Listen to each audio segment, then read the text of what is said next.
Good morning students, कैसे हैं आप। आज मैं फिर आपके साथ हूँ एक नई वीडियो लेकर।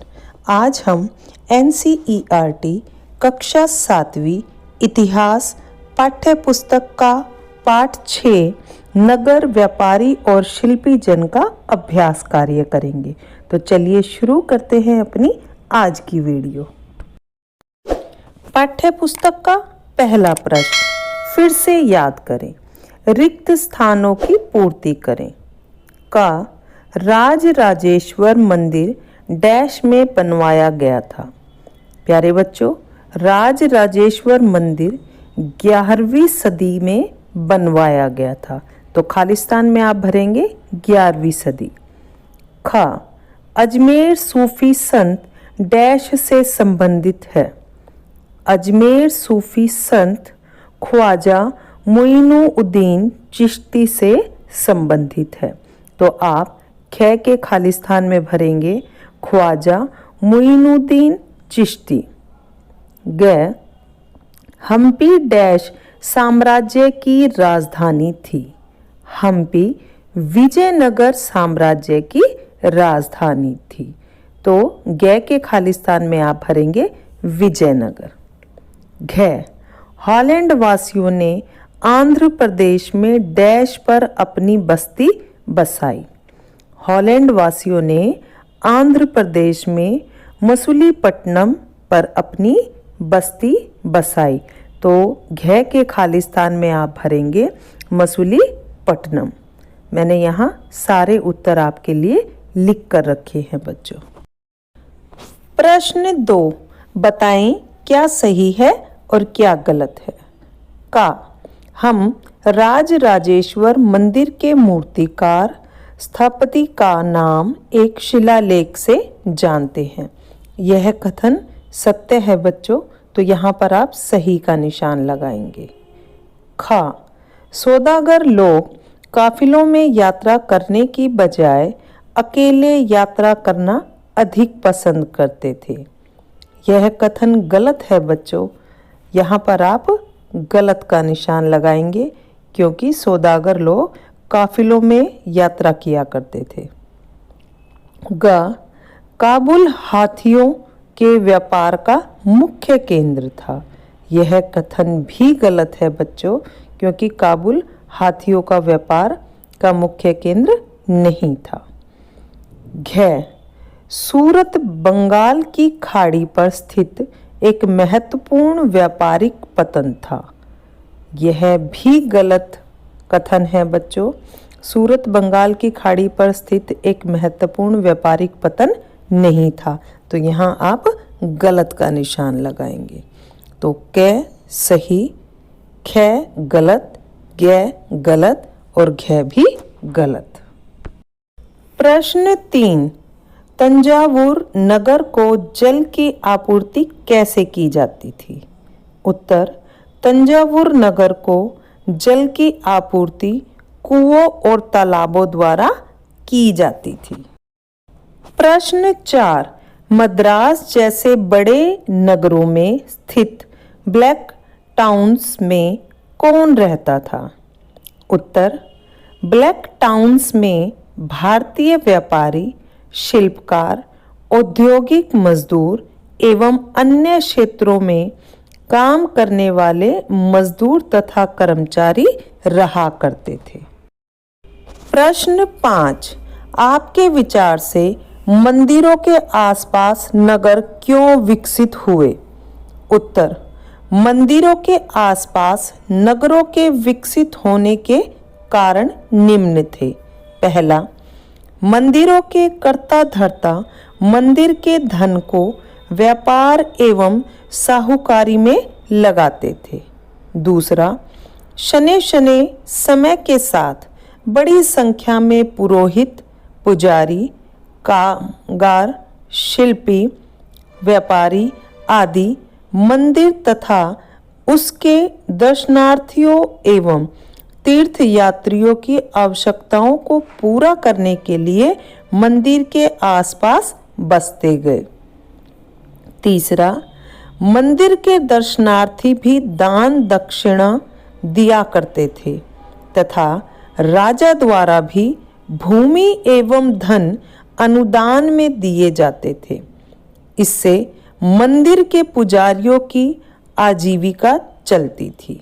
और चौथा कारण था तीर्थ यात्रियों तथा पुरोहित पंडितों को मंदिर प्रशासन द्वारा भोजन कराया जाता था, जिससे मंदिर के पास साधु संत और पुरोहित पंडितों को आवास स्थान बन गया था। प्रश्न 6, मंदिरों के निर्माण तथा उनके रख रखाव के लिए शिल्पीजन कितने महत्वपूर्ण थे? उत्तर, मंदिरों के निर्माण तथा उनके रख रखाव के लिए शिल्पीजन निम्न कारणों से महत्वपूर्ण थे। पहला, मंदिरों के निर्माण के लिए शिल्पी काफी महत्वपूर्ण थे। शिल्पियों में सुनार, कसेरे, लोहार, राजमिस्त्री और बढ़ई शामिल थे। दूसरा, शिल्पकार मंदिरों को सुंदर बनाने में काफी महत्वपूर्ण भूमिका निभाते थे। शिल्पकार ही मंदिरों के विभिन्न भागों को निर्मित करते थे। और तीसरा कारण था मंदिरों को कलात्मक रूप से सजाने का कार्य शिल्पकार ही करते थे। प्रश्न 7, लोग दूर दूर के देशों प्रदेशों से सूरत क्यों आते थे? उत्तर, सूरत नगर में लोगों के दूर दूर प्रदेशों से आने के निम्न कारण थे। पहला, सूरत अरब सागर के तट पर स्थित एक बंदरगाह नगर था, जहां से पश्चिमी एशिया के देशों से व्यापार होता था। दूसरा, सूरत को मक्का का प्रस्थान द्वार भी कहा जाता था, क्योंकि बहुत से हज यात्री जहाज से यहीं से रवाना होते थे। तीसरा, सूरत शिल्प उद्योग का प्रमुख केंद्र था, जिससे काफी संख्या में लोगों को रोजगार मिला हुआ था। चौथा, सूरत एक व्यापारिक नगर था, जहां पर कई वस्तुओं के थोक और फुटकर बाजार थे। प्रश्न 8, कलकत्ता जैसे नगरों में शिल्प उत्पादन तंजावुर जैसे नगरों के शिल्प उत्पादन से किस प्रकार भिन्न था यानी अलग था? उत्तर, तंजावुर कलकत्ता से पहले का विकसित नगर है, इसलिए तंजावुर में शिल्प का उत्पादन कलकत्ता से पहले शुरू हो गया था। दोनों नगरों के शिल्प उत्पाद में काफी भिन्नता थी। जैसे पहला, कलकत्ता में मुख्यतः शिल्प उत्पादन सूती, रेशमी व जूट उत्पादन तक सीमित था। दूसरा, तंजावुर में सूती वस्त्रों के अतिरिक्त कांस्य मूर्तियों, धातु के दीपदान, मंदिरों के घंटे, आभूषणों आदि का निर्माण बड़े पैमाने पर होता था, क्योंकि तंजावुर एक मंदिर नगर था। प्रश्न 9, आइए विचार करें। इस अध्याय में वर्णित किसी एक नगर की तुलना आप अपने परिचित किसी कस्बे या गांव से करें। क्या दोनों के बीच कोई समानता या अंतर है? उत्तर देखते हैं।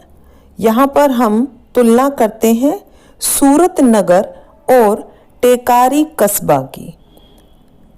पहले सूरत और उसके बाद टेकारी, जो कि गया बिहार में स्थित है।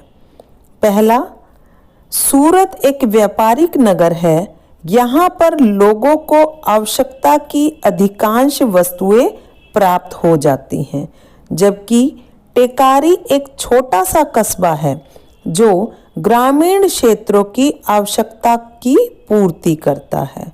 दूसरा, सूरत एक महानगर है जिसकी आबादी 28 लाख से अधिक है, जबकि टेकारी की आबादी 20,000 से भी कम है। और तीसरा, सूरत एक औद्योगिक, प्रशासनिक, व्यापारिक नगर के रूप में विकसित हो चुका है, जबकि टेकारी ग्रामीण क्षेत्र का एक प्रखंड है। प्रश्न 10। सौदागरों को किन किन समस्याओं का सामना करना पड़ता था? आपके विचार से क्या वैसी कुछ समस्याएं आज भी बनी हुई हैं? उत्तर, सौदागरों को निम्नलिखित समस्याओं का सामना करना पड़ता था। 1. व्यापारियों को अनेक राज्यों तथा जंगलों में से होकर गुजरना पड़ता था, इसलिए वे आमतौर पर काफिले बनाकर एक साथ यात्रा करते थे। 2. सौदागर अपने हितों की रक्षा के लिए व्यापारिक संघ यानी गिल्ड बनाते थे। 3. उन्हें विभिन्न प्रकार के कर चुकाने पड़ते थे। और 4. प्राचीन व मध्यकाल में यातायात के रूप में बैलगाड़ी, घोड़ा गाड़ी, नावें आदि प्रमुख थे, अर्थात यातायात के साधन भी पर्याप्त मात्रा में नहीं थे। वर्तमान समय में भी सौदागरों को व्यापार संघ बनाने पड़ते हैं, उन्हें विभिन्न कर चुकाने पड़ते हैं तथा व्यापार के लिए दूर दूर तक यात्राएं करनी पड़ती है। प्रश्न 11 आइए करके देखें। प्यारे बच्चों, प्रश्न 11 और 12 आप स्वयं करके देखेंगे। तो प्यारे बच्चों, आज का अभ्यास कार्य पूरा हुआ।